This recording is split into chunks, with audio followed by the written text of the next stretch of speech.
Hello everyone, today I want to show you how I turned this 1990 beat down bathroom into this 2024 work of art. Let's begin. I control the dust on all my job sites by having an excellent dust extraction device. Here you see me removing the window pane and cutting out a piece of vapor barrier to sides. I then tape the vapor barrier to the window and then use the appropriate hose to measure out everything. Then I'll be able to cut a hole in there and put the hose through. This way, all the dust during the demolition will be vented out. Next, we get to removing the doors. I loosened the screws on the top and the bottom hinge as the door itself was falling apart. I then removed the vanity door, the medicine cabinet, shower curtain rod, and other fixtures in the bathroom. I start to remove this tile section of the wall to prepare the vanity top to be removed. I cut out the caulking and chip away all the tiles, trying to save the drywall in this case. I then take off the light fixture to make sure the mirror does not extend behind it. Tape is placed over the mirror to make sure it does not break off into sharp, small pieces. The first step to remove the tub is to remove the overflow cover and the handle cover. The tiles there are already coming off, so I just took them off. I removed the tile wall by knocking out the drywall behind it and then removing the tile and the drywall at the same time. Here you can see how much mold there is around the control valves. This second wall is a little bit harder to remove because there is no stud behind it. It's placed onto a solid sheet of another drywall, so I had to carefully chip everything out. You can see without waterproofing, these old showers have a lot of mold in them. You are living with this every single day as you shower. This is very bad for your health. Third wall to the shower surround is again chipped off piece by piece. This mirror was stuck on the drywall really good. I had to cut the drywall all around it and then take the mirror and the drywall off at the same time. With the wall out of the way, now we get to remove the countertop and the vanity. I first start by removing the sink and then pry off the vanity top. With the vanity fully out of the way, we move on to the toilet. The shuttle valves are way too old, so I had to turn off the water to the entire bathroom to be able to turn the water off. Usually you can separate the toilet's water tank from the bowl. This one was really stuck on. The easier solution was just to break it off. Removing the two nuts on either side of the toilet, and then the bowl can be taken off. I prepare a garbage bag in advance to catch all the remaining water that's inside. Covering the drain so no sewer gas comes in, we move on to the bathtub, slowly prying it out. It's really stuck in there, so we have to use a lot of force. My plumber came in to install the bathtub rough-in. Here you see me testing the water supply and the drain to make sure everything is functioning as intended and there are no leaks. I first start with testing the water supply, making sure water is coming out from respective hoses when I select them. I then stick my phone behind the bathtub to film if there are any water dripping away. Finally, I fill the bathtub all the way up to test the overflow and see if there are any leaks there. I turn the water on to full pressure and watch the connection closely for the next couple hours to see if there are any drips. Now that the bathtub is tested to not leak, it's time to move on to the next stage. We cover the bathtub from top to bottom to make sure it does not get contaminated in the next stages of the renovation. Plastic barrier prevents any stains, paint, cracks, scratches from happening to the bathtub, making sure the final delivered result is as pristine as when I just took it out of the box. For the electrical part, I'm bringing my electrician Austin. He is enlarging the holes in the niche and fishing the low voltage wires through. This way, all the lights and LED will have a place to get power from. Of the low voltage wires go through the same hole where the future vanity would be. There are 4 low voltage wires in total, 2 for the niche, 1 for where the wall meets the ceiling, and 1 for running down the wall beside the toilet. He then uses a plug to measure out where to cut and use the dust extractor in conjunction with an oscillating multi-tool to make the cut. We fish over 2 high voltage wires, 1 to give power to the future plug and 1 to give power to the future LED mirror. Moving on to the drywall stage, there is a gap between the end of the bathtub to the wall. It's easier to bump out the entire wall with a half-inch piece of drywall than to try to make it smooth with any other way. Here you see me filling in the gap with the drywall. The wall behind this wall is concrete. Rather than choosing to reinforce it with fasteners, I elected to use PL construction adhesive to adhere the drywall onto the existing wall. I used enough adhesive on here to make sure it's stronger than it would have been if I used fasteners. Now that the bathtub wall is the same thickness as the dry area wall, which is something we do not want. We need to have a half-inch setback in the wet area to accommodate the Curdy waterproof board. I bump out the entire wall in the dry area with the same adhesive method. Replacing the drywall that the mirror took off above the vanity, I'm over-fastening this drywall onto the steel studs to make sure it has enough strength and rigidity to support the tile we're going to put on afterwards. I'm cutting the waterproofing board to extend beyond the bathtub in one single piece. This eliminates a seam and waterproofing band that's going to build up the thickness onto this very critical area of the wall. The curdy board is made of a soft foam material. I gently press it against the plumbing protrusions, leaving a little indent on the backside of the foam. This way, it gives me a place to mark off of to make all the measurements and cuts. I cut everything out with an oscillating multi-tool and a hole saw to make sure everything fits with the plumbing rough-in. Because we have exposed and very visible studs here, I elected to use fasteners, making sure the washers are placed less than every 12 inches vertically. I do the same thing for the second piece of curdy board above this one. Notice the seam between the two curdy boards can be fastened with one set washer and fasteners. The bathtub's flange protrude a little bit outside of the wall. It's easier to cut the curdy board into a notch to accommodate this flange. This way, there will be no unnecessary banding buildup at the seam. Now, all that's left is a sliver cut between the curdy board and the drywall. Filling in the 3-inch gap will make sure the curdy board is even with the wall, making for easy tiling afterwards. I try to get away on this back wall with using one large sheet of curdy board without any cuts to eliminate the need of any fasteners. In practice, because the wall and the curdy board are not completely flat, this did not work. I had to put screws in afterwards to hold the curdy board tight to the drywall until the adhesive had time to cure. I put the whole sheet of curdy board at the lower section where it's most likely to be exposed to constant water. I put the cut pieces on the upper sections where there will be less water and use adhesive on the end wall to put everything in. With the curdy waterproofing board successfully installed, the next step is to install the waterproofing membranes. This completes the waterproofing in a bathroom renovation and is the most critical step. On the left wall, due to the curvature of the bathtub's flange, I first use Curdy Fix sealant with curdy band that will be later on thin-setted to the wall. On the opposite wall, because I had built the wall out with drywall, the flange does not extrude as much. I was able to use a notch behind the curdy board and apply Curdy Fix directly underneath it. I first press down the membrane with Curdy Fix to push out any excess, then use a putty knife and paper towel to wipe it away. I similarly apply Curdy Fix to the edge of the bathtub where it meets the wall. I provide an extra 4 inches of waterproofing to protect the wall against any water overflow that may run outside of the bathtub. For all the plumbing joints between the protrusions of the plumbing fixture and the wallboard, I use clear silicone to seal the joints. I carefully clean up the silicone with a squeegee to avoid interference with future tile installations. I apply the same sealing process for control valves and each protrusion of the plumbing. With the silicone applied, we are ready to use Thinset to attach the remaining waterproofing bands. It is critical to use Schluter's Thinset as other products may not provide adequate adhesion and will void the warranty. Although Schluter's Thinset is 3 times more expensive than competitors, my company insists on using it even when the homeowner are not looking, as we take your trust in our workmanship very seriously. While pouring and stirring the Thinset, I use dust extraction hose to remove any concrete dust and keep the workspace clean. As you can see, the Thinset is mixed to a wet consistency suitable for membrane application. I apply a generous amount of Thinset behind the membrane, ensuring it fully adheres to the fibers.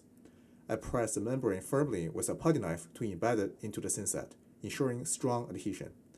Next, I use Schluter's official trowel to create the proper size notches for the Thinset.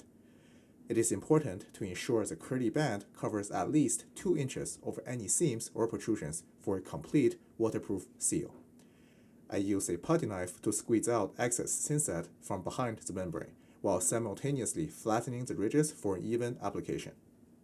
The same process continues for the rest of the waterproofing, ensuring all seams and screw holes are covered by at least 2 inches, as per the manufacturer's recommendations. Note that screws near the ceiling are not covered because it does not get consistent water exposure like the lower part of the wall. I have pre-cut curdy band to the appropriate length and tape it to the curdy board. This way, after applying Thinset, I can quickly grab the pre-cut pieces and apply them immediately. I follow this process for all 3 walls, ensuring all seams are fully covered. For most areas, while the official installation guide recommends covering each screw hole with a square piece of acrylic band, I find it easier to use a long strip. Using a long strip allows me to apply thin set and acrylic band in one swoop motion with a trowel, rather than working piece by piece.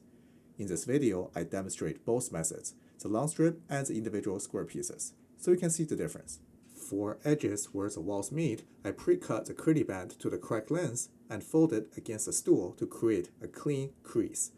I apply the acrylic band in the same way as the other pieces, making sure it extends all the way down to the bathtub flange. I am a certified installer with Schluter and use approved method and materials to ensure your bathroom has a 30-year lifespan. By doing everything properly, I'm also able to give you Schluter's lifetime waterproof warranty for as long as you own the home. If any leak would happen in this bathroom, Schluter will pay to have the bathroom completely renovated, tile, glass, and new waterproofing included, against any leaks whatsoever for as long as you own the home. This is why my customer prefers the high quality work I do over cheaper alternatives. My primary customer base include homeowners who own several properties in Ontario and are willing to invest in their personal home that they plan to stay in for a really long time. My workmanship, waterproofing, attention to detail, design, communication, and 3 warranty visits are what my customers appreciate in me.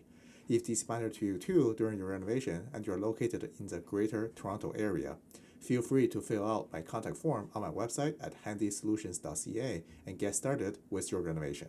Here you can see a close-up of the ceiling, showing its poor condition. There are loose pieces and a slight bow, making it very unsightly. I start by scraping off the loose pieces and making relief cuts where necessary. This allows me to use a putty knife to scrape off all the loose material, clean everything up, and prepare for the next steps. I like to paint before tiling for 2 reasons. First, it eliminates the need to protect the tile from paint splatter. Second, I can address uneven drywall surfaces, filling them in with drywall mud and priming them to create a flat, even surface ready for the tile. Here you can see the original drywall with its very rough condition, and there are many joints where I cut out the wall to run electrical wires, as well as missing pieces where the baseboard used to be. These gaps and uneven areas need to be completely filled and sealed with primer before tiling can begin. I use 45-minute hot mud, a dust extractor, and a respirator to avoid inhaling any dust. The dust extractor works very well, capturing the mud dust.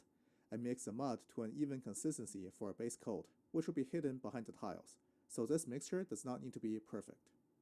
For large cracks, like those exposed after baseboard removal, I apply a generous amount of mud to fill the gaps and secure any loose pieces. After removing all the very loose fragments, I ensure the cracked but stable pieces are adhered properly.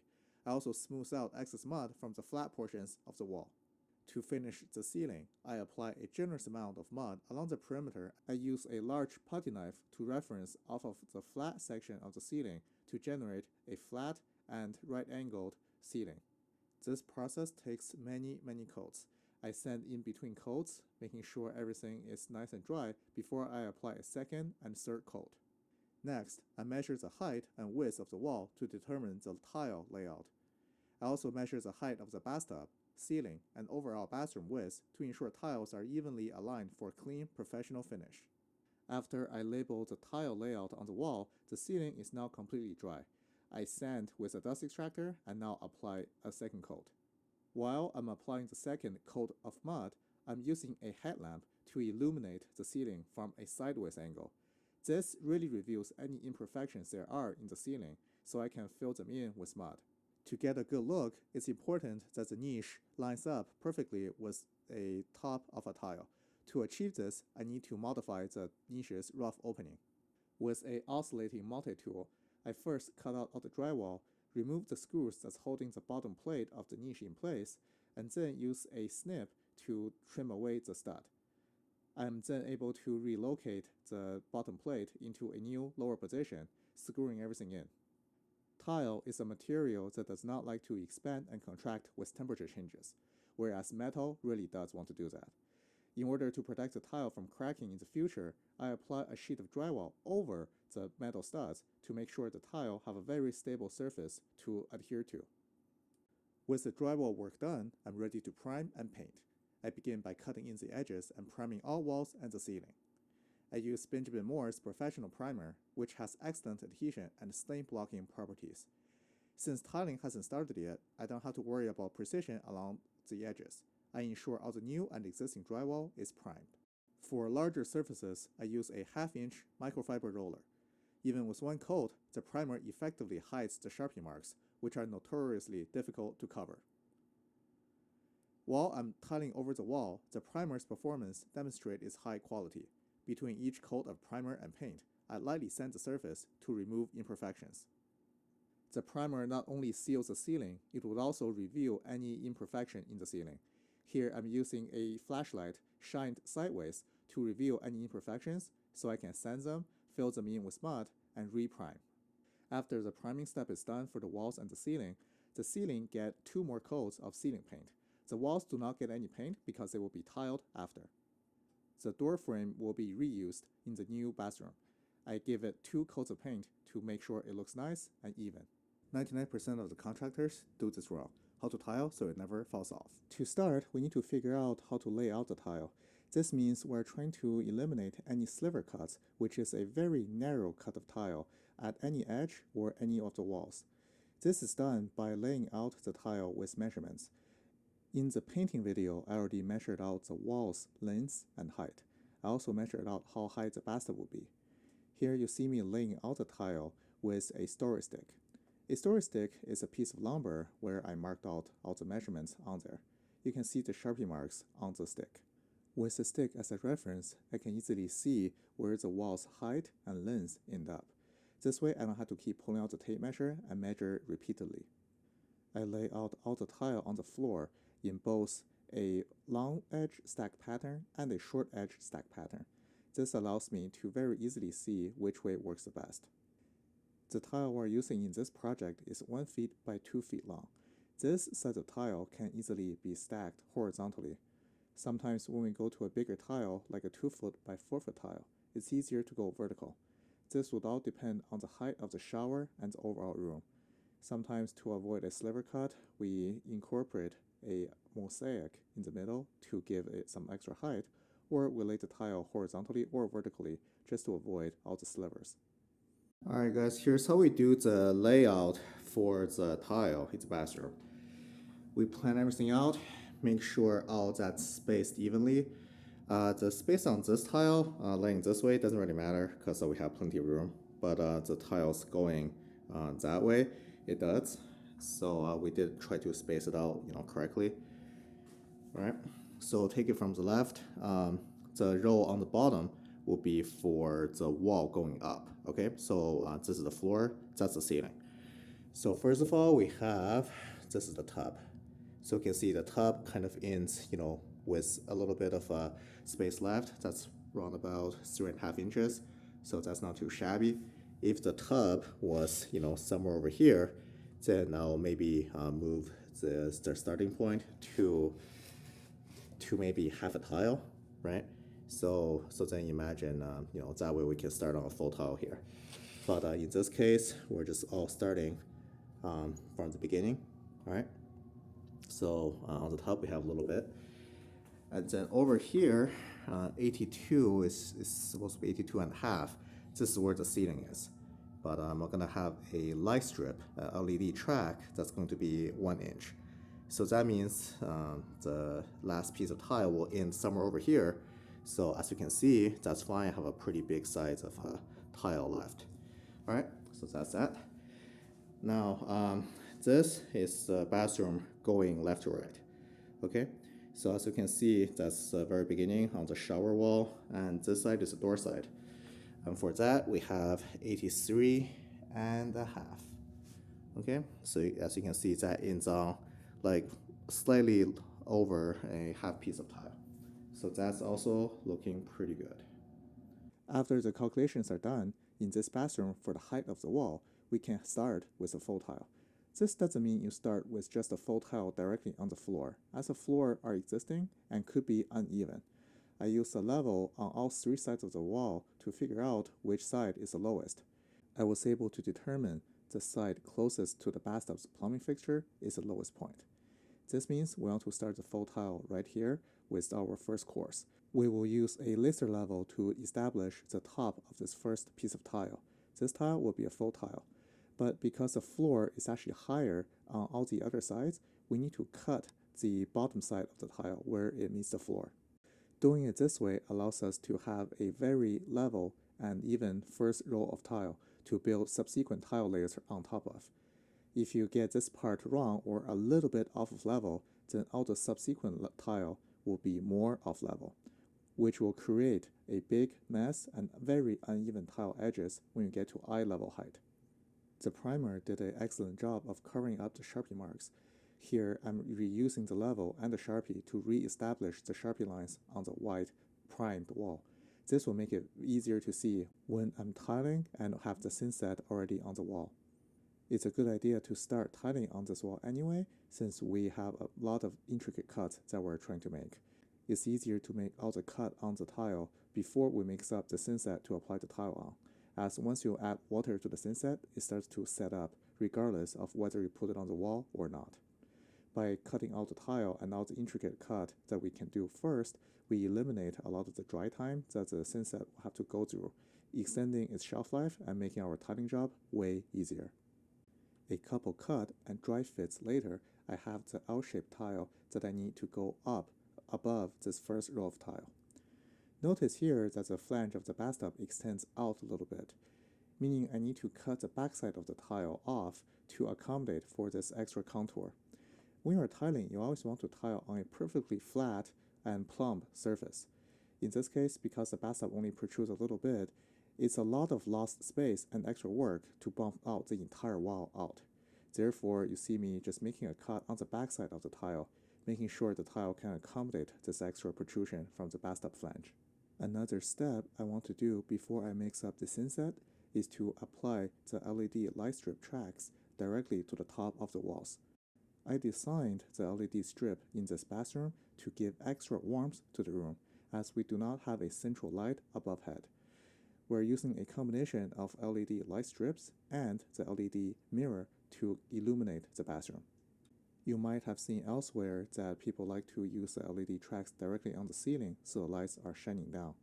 In my case, because the ceiling of the shower area is fairly low, I want to keep one continuous light strip throughout the entire shower area so that any water is likely to splash over to the corner where I did a lot of the painting and drywall repair will not be likely to come in contact with a joint in the LED, causing a short circuit and premature failure. By applying all the LED tracks on the wall, I'm able to use one wire and one continuous LED strip throughout the entire bathroom, eliminating any cuts and points of failure. To install the tracks, I want to use a construction adhesive to adhere them onto the wall.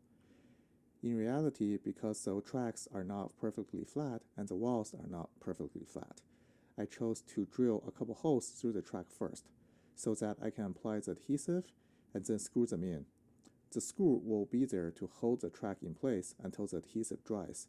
After they're dry, I would then undo the screws and scrape off any excess adhesive that would through the screw hole. Doing it this way eliminated the bulky screw head that will get in the way when I try to apply the LED strip inside of the track. The track doesn't have that much room to begin with, as it's only designed to hold a very tiny profile LED strip. I go around the room, make all the cuts on the LED tracks, and then apply the adhesive, screw them through the wall, and then the screw will hold it there until the adhesive dries. Now I'm ready to mix up the thin set and begin my tiling process. The proper way to apply tile to a shower is through a back butter and a notched trowel. This is established by the Terrazzo Tile and Marble Association of Canada. They recommend that in any exterior or wet interior area, such as a bathroom, you get at least 95% coverage of your thin set behind the tile. The proper way to achieve this result is by back buttering the tile, as you can see me do right here, and then apply a notch on your thin set to the wall. The notches on the wall are a 1/2 inch by 1/2 inch size. This notch size is appropriate for the tile size that I'm using. I'm able to press the tile onto the notches and then move the tiles slightly horizontally, collapsing all the edges. Another important thing to look out for is you want to make it as easy as possible to let the air escape behind the tile. In this case, there's a long side and a short side of the tile. Therefore, it's important to lay out the notches in a way that's parallel to the short side of the tile. This way, the air has to travel less distance before it fully escapes from behind the tile, giving us a higher chance to get 100% coverage. Laying tile this way is very time-consuming and takes 5 times longer than spot bonding, which is simply using 4 gloops of thinset onto the wall and then pressing the tile directly onto it.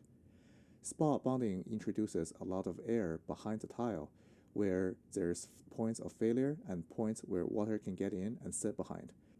That method, while very fast, is not recommended at all and could lead to very early tile failure and popping off.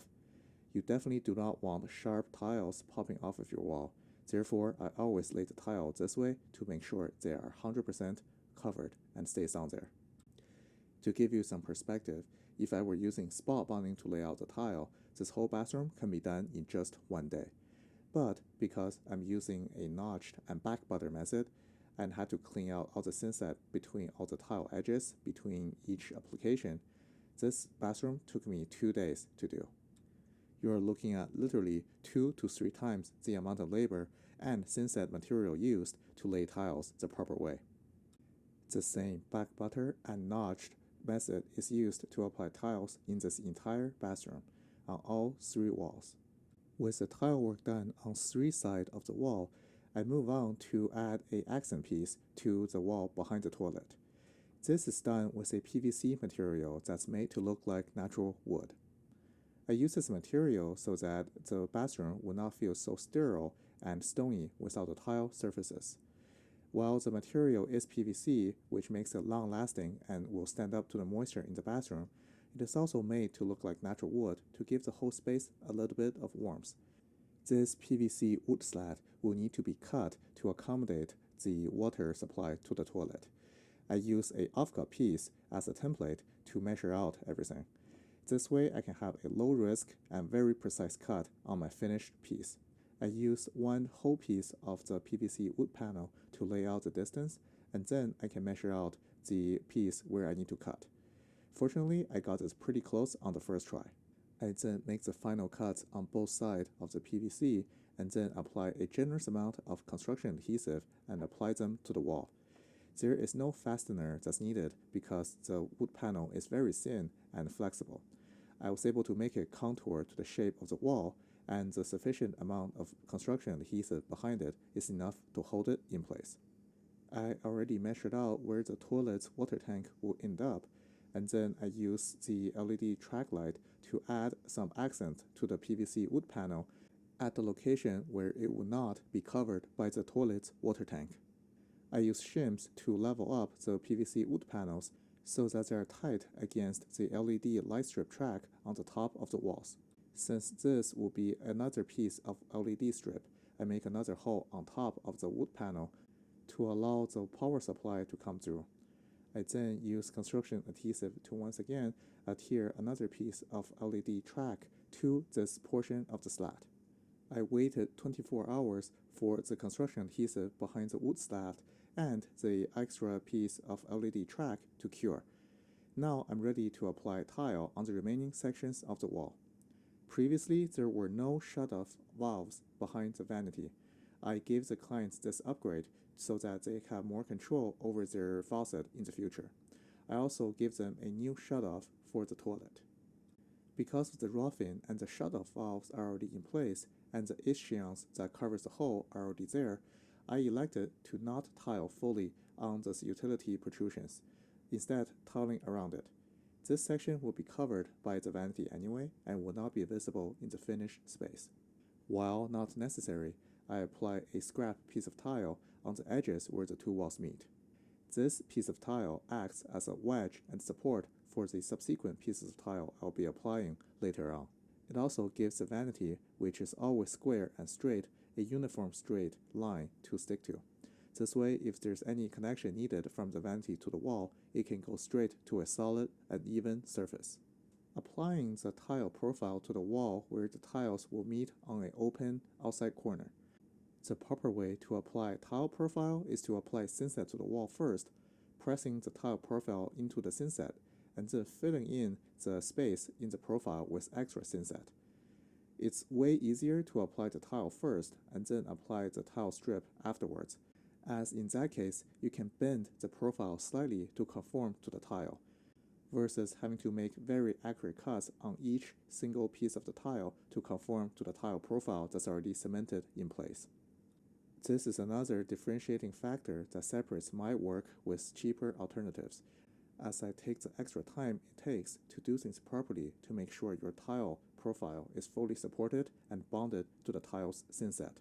With the tile profile already installed in place, I can continue on with tiling the wall. The last section of tile to finish is the niche. This is the most high-skill and tricky part of the entire tiling process. All the tile edges around the niche have been mitered to give it a seamless look when finished. This is where precise measurement and cutting are necessary. I cut out all the side pieces of the tile with a miter edge that goes against the back wall and the front wall. I'm then able to use a sandwich technique to add the middle shelf. This is one piece of tile sandwiched between two pieces of miter tiles. This way, the shelf will be super strong and sufficient for this type of application. One detail I want you to pay attention to is I added some spacer underneath the shelf so that the grout line with the surrounding tile lines up, and the shelf is not just sitting on the tile below. This is an extra detail that will make the shelf look great. The shelf is also where I need to install the LED track that will go into the bottom of the shelf and the bottom of the top piece of tile. I just had to make some very tiny sliver cuts of tile, making sure every size matches up. I'm then able to add the thinset and the construction adhesive to the backside of the tiles and the LED track. I'm then able to sandwich everything together to make it all very tight and strong. Red wedges are used to make the tile conform to the direction I want, while the thinset and the construction adhesive are still bendable. The final piece of the niche to go in is the end piece. This piece is applied with construction adhesive applied very thinly so that it does not ooze out and cause contamination to the tile surfaces. I use some painter's tape to hold this piece in place while the construction adhesive cures. 99.99% of the contractors will not know of this product. Today I'm going to show you the advantages of using a epoxy grout in conjunction with a cementitious grout to achieve the best results in a bathroom. Epoxy grout is something that's really sturdy and strong. You first start by cutting it up and mixing it in small batches. In this case, we're only using epoxy grout in the niche area, so we don't need a whole lot. The advantage of using epoxy grout is it's incredibly durable and strong. Unlike cementitious grout, which is a traditional kind that tends to yellow, crack, have mold, and fall out over time, epoxy grout, once it's cured after 24 hours, is virtually indestructible. You can't break it apart, and the only way to remove it is to use a grinder to slowly abrasive it out. This makes epoxy grout very desirable for tight and fragile surfaces, such as when two mitered edge of tile meet in a niche.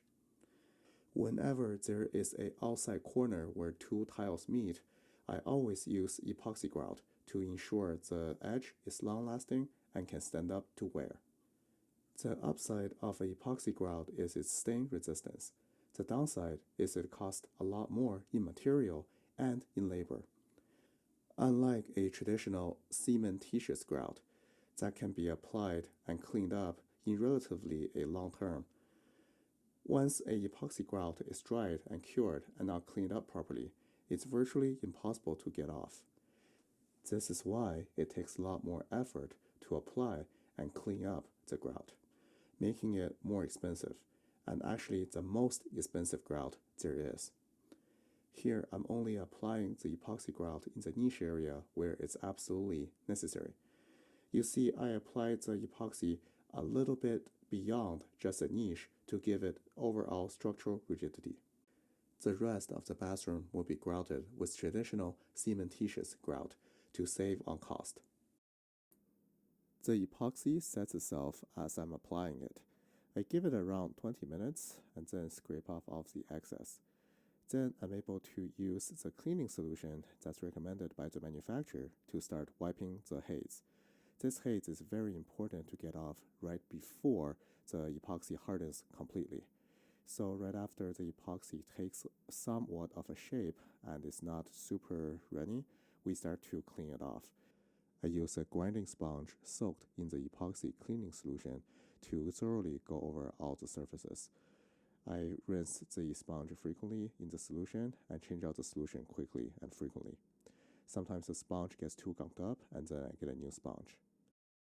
Excess grout is left onto the tile and saved to examine how hard the epoxy between tiles have set.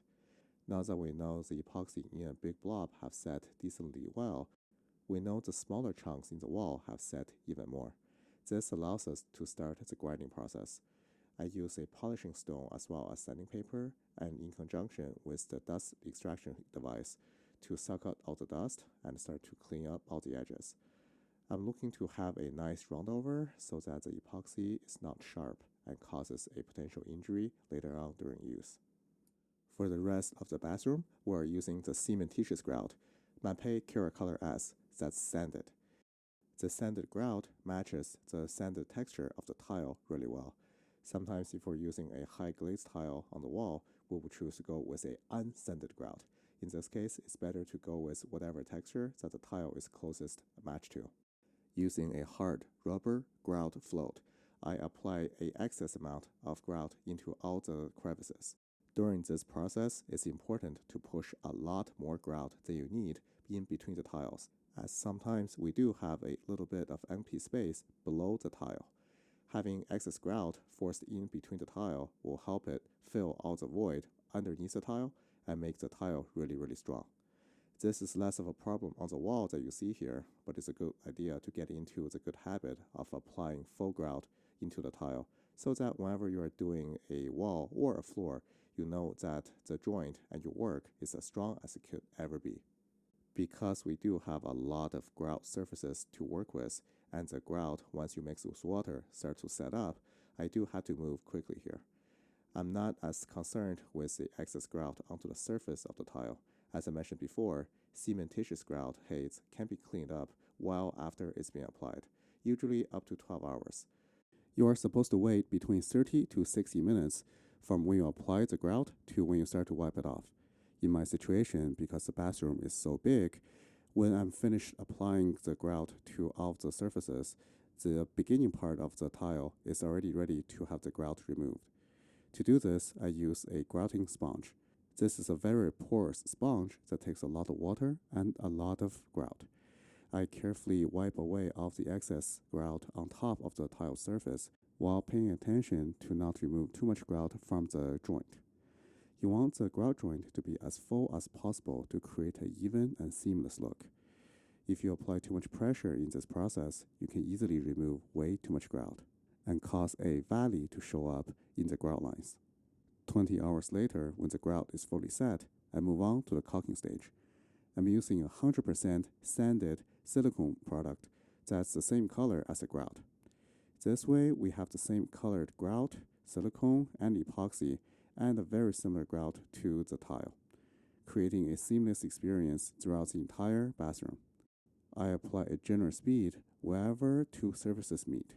This is important so that the grout that is hard do not get dislodged and crack when the two different surfaces contract and expand in different directions.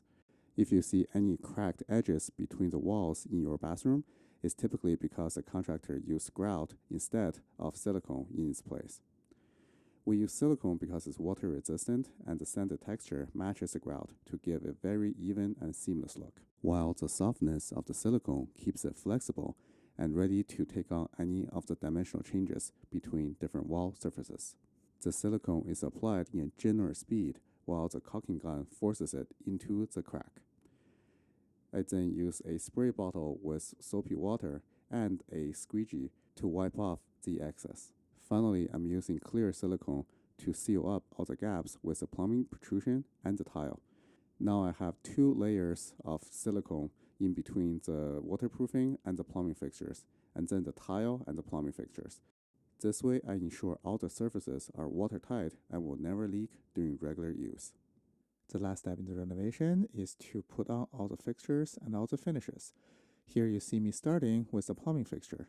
Before the shower glass arrive, I need to test all the fixtures to be free of leaks. This is a final step before I turn the whole project over to the homeowner, so it's very important I get it right. I'm putting on all the spouts and all the control valves. When all of those are done, I then install the holding bar for the spray handle. I use a laser to make sure the line I'm going to draw is completely vertical, and I use tape so that whatever mark I make on the tile does not leave a permanent mark. When drilling this, I use my grinder because it's a lot more stable than using a drill. Making sure I wear the proper hearing protection, I carefully drill it out. Here I fill the hole and the area around the tile with a lot of silicone to make sure that any water splashes onto the tile holes do not penetrate too deeply. The vanity was delivered and installed using silicone. Here, because I took the time to use tile and created a completely flat and vertical surface behind the vanity, using a couple dabs of silicone is more than sufficient to keep the vanity in place. As far as the toilet goes, I cut away the floor protection first, and then I put in the bolts. Here I'm removing the cup that I used to block the sewer gas from entering the space, and then I'm putting in the flange bolts.